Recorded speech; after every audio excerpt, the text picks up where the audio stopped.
and today I'm going to prepare aloo paratha. And as we all know that it's a favorite for every person.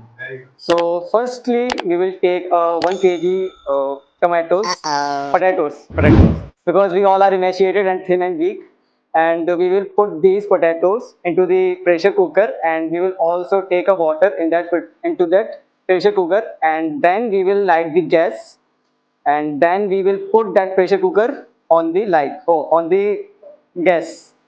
And while the potatoes are boiling, so then we will knead the dough. So we will take some flour as per the requirement, and we will take half mug of water to knead that dough. So finally we have kneaded the dough, and now our potatoes has boiled.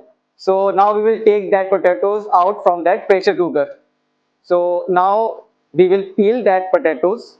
So finally we have peeled that potatoes on naan, and now we will take a uh, thick folded. Now we will take a thick kneaded dough, like in a small chapati, and then now we will smash the all potatoes, and we will add some salt and red chili powder and cumin seeds and coriander leaf also, and we will mix it very well. It will take 2 or 3 minutes to mix it.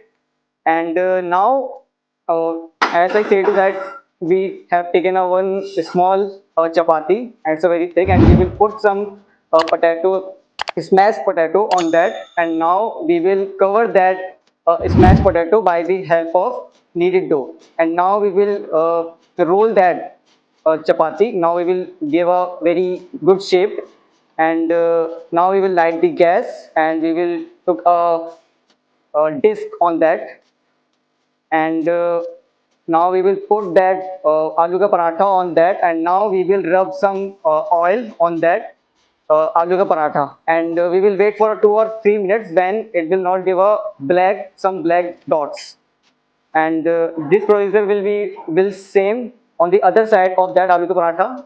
And now our aloo ka paratha is ready. So I will prefer you all that you should take this aloo paratha with yogurt. So this is all about aloo paratha. I hope that you will enjoy.